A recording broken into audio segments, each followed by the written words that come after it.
What were you doing in 1977?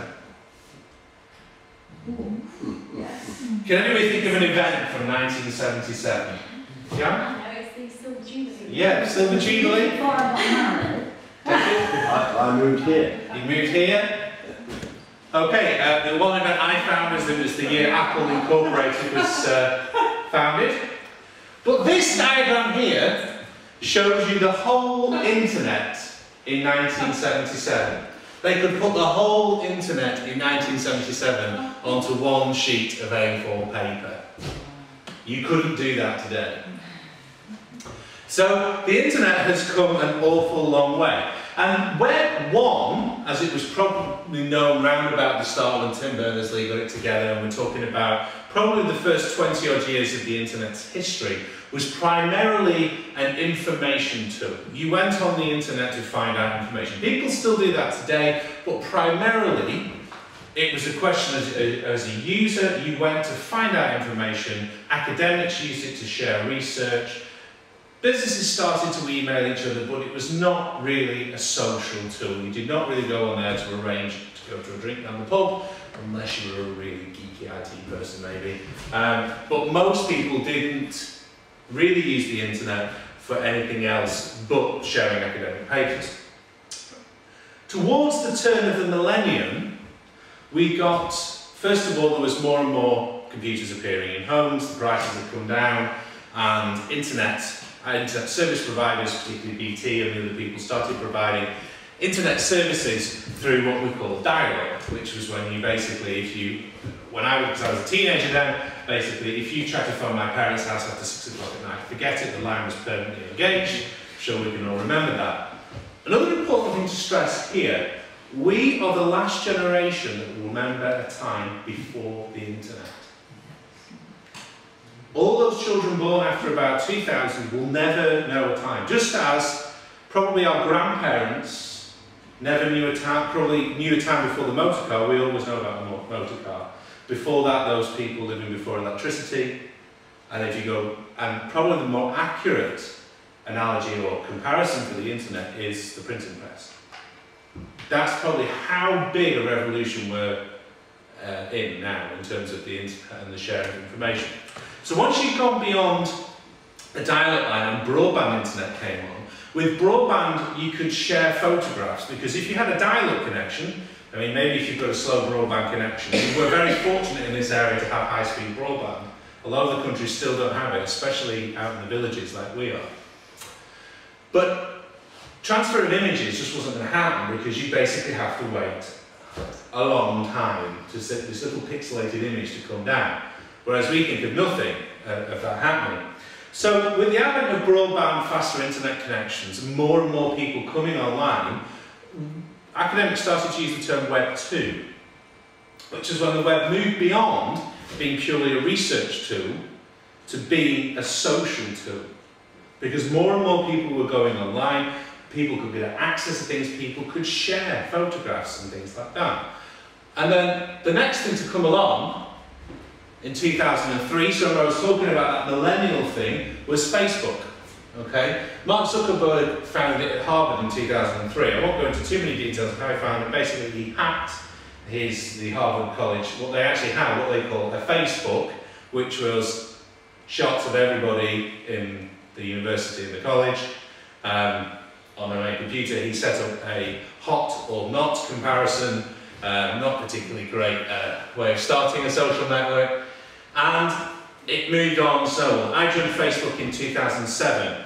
In 2007, when I joined, you had to have an email address at an academic institution. That was the only way you could get on Facebook. And Zuckerberg's kind of founding thought behind it was to create the college environment online. And think back to school. And so when you're, as an adult, looking at the social interactions and the friends in Facebook, we can sometimes look at it as adults look at friendships and we think, well, those people really aren't my friend. Or I don't really know that person. But think back to when you were younger and when you were at college, you had lots and lots of friends, people you would see down the pub or at the sporting club or whatever, or when you were at school, And they were still your friends, but you know what I mean, you weren't going to stay lifelong friends. So, Facebook now has close to 1 billion people as members. It has seen over 140.3 billion friend connections. And 1 in every 13 people in the world is on Facebook. Privacy is an issue on Facebook. Just what are we sharing? Okay, it's an amazing communication tool. Okay, you go on Facebook really to do what everybody's always done. As human beings, we have always existed within communities. But rather than that community being physically here, it's on the internet, it's online, but it's still a community. And that distinction will blur over time. More and more, you know, you talk to a group of teenagers now, they don't talk about going on the net or going online, it's just kind of, I'll chat to you. They don't mean they're going to pick up the phone and talk to each other. But let's think about that for a minute, even thinking about the phone. To us, to say we're going to have a chat to our auntie in Australia on the phone. 100 years ago, that would have seemed impossible. It would have been impossible. And so it's just different. Life is now online, and so most people under 30 just accept this. That's the way they're used to it. They don't talk about, you know, the way, another analogy I read about it is saying, we don't say I want to write you something with a pen and paper. We just say I'm going to write something. But, and this is the thing at the bottom, personal data is the currency. So that's what you're giving over to Facebook. We're giving our personal data over to them. Now, there's lots of stuff in the media, and the media can whip it up and get you into a bit of a frenzy, but the fact is, a lot of the information that is on Facebook, if somebody really wanted to find out about you, they could do quite easily anyway. I mean, the amount of information you have to hand over to government computers for people to leave on laptops on trains, and the amount of information the government has on anyway. And this is just one observation I've made there. Wouldn't you rather have adverts that you're actually interested in? And so it's better all around. So, I don't know how many of you know, I sort of work part-time for the church, the rest of the time I work as a musician. And if I'm going to target an advert, I don't want to spend money targeting an advert at the 90% of people that don't really enjoy jazz music, which is what I generally play. I would rather spend that more money on concentrating that 10%. So if I can just send adverts to people with thing. I also have a company called Wedding Sax. That's what it says on the tin, supply saxophone players for weddings. So I can actually, through Facebook, make that advert only appear on people who are engaged. So people who are not engaged will never see my advert because it doesn't really apply to them. So I can target those adverts over the personal data they've given me. So, who here actually has a Facebook account? I've never spent any money. No, in terms of, sorry, an account means you have a Facebook. You were on Facebook. I don't know, because I signed up. Okay. Well, what we're going to do, I'm going to quickly show you the Facebook login page for those of you who've never touched Facebook before. Give you a very, very quick orientation, and then Ian's going to talk about passwords, which is critical to Facebook. So that is the Facebook side of the screen. How did you get to that? So that's facebook.com. Okay, thank you. Okay? The most visited page on the internet. And there's a few things there, it's free and always will be. That's because there's quite a lot of hoax emails go around that Facebook are going to be charging us for entry, you need to send this and fill these in and complete those rubbish, which Ian will talk a bit about hoaxes in a minute. I'll use this as my little pointer to my thing. Now, sorry, just one other thing I missed off talking about then. The reason Facebook has taken off is these things. Most people, I think the last stat was 70% of people who are on Facebook access it via their mobile phone or their iPad when they're on the move. They don't sit at a conventional computer and do it. So people have often said to me, Dan, you're never off Facebook. One way they're right, another way, well, I'm not sat in front of my computer all the time, I'm on Facebook, I'm flicking on my phone. It's just rather than having to phone up all my friends and having to text them, which 10, 15 years ago I would text most of my friends. Now I don't have to text, I just go on Facebook and I know what they're doing, or I can contact them. I mean, what you'll see in a minute is some of the remnants I'm trying to we've had a few people not been able to make the cricket match last Sunday.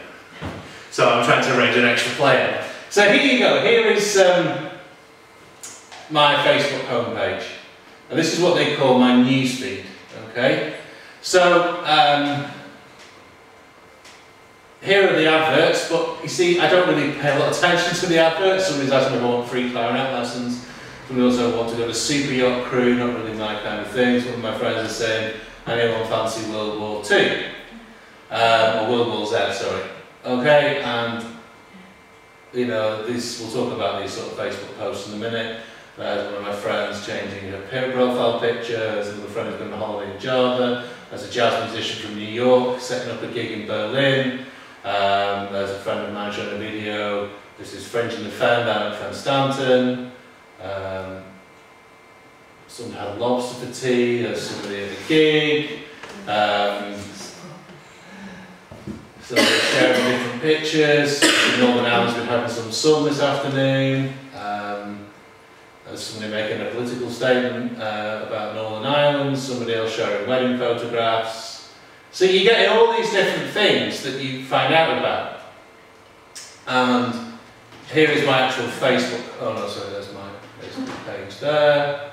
So I have what they call a cover photograph. Now I use my Facebook a lot for work. It's an invaluable tool for my job. Incredible. This is for the music side of my living. So this timeline is this thing going on here, about, so you can do different things. Maybe click about. There's not much on there that I wouldn't want any guy in the street to know really. You know, living in Haverford Grey in the current town's Fleetwood, I'm married to Katie. And there's pictures there of McGee's the other day. Friends there. I haven't had any films or books because I really just haven't got around to doing that yet. I'm not that fussed. So, but the key thing most people will want to see is photos. I mean, you've got the work ones, you know, here that are posted up as work. You've got an old family picture there of my sister. She wasn't very happy when I put that up. She, you know, she was stressed, obviously. There's those different things. And then we've got privacy settings I was thinking he's going to talk about. So I'm going to log out of this for now, otherwise we'll get it beeping at me. And I'm going to go back to Keynote.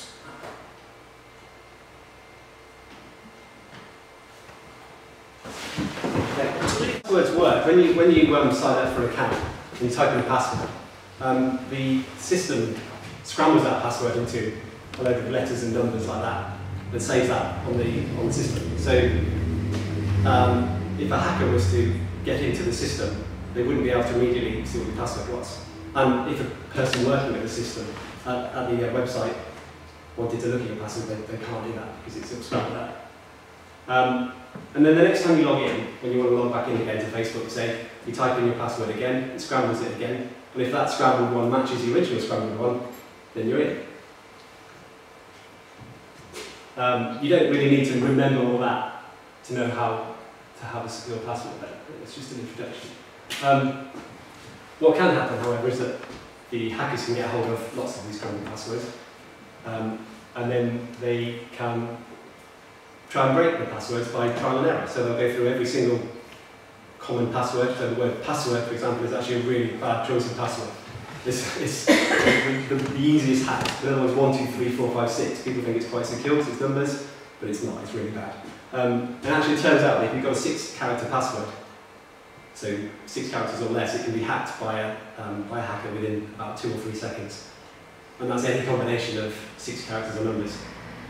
But as it turns out, if you use slightly more, 7, 8, 9, 10, it starts getting very, very difficult to break that password. So if you've got a 10-character password, it's going to take a hacker thousands of years to break.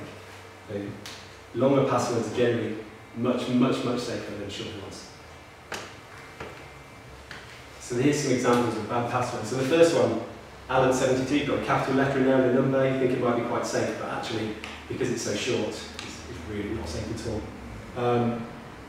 The 1, 2, 3, 4, 5, 6, 7, 8, 9, 0, again, quite long, so it might be quite safe, but it's called a key walk. So if you just type along the keyboard, so QWERTY as well, or any of the keys, if you just go along the keyboard, that's actually really bad because hackers know that people use this as a password because it's easy to remember, and that's actually a bad thing.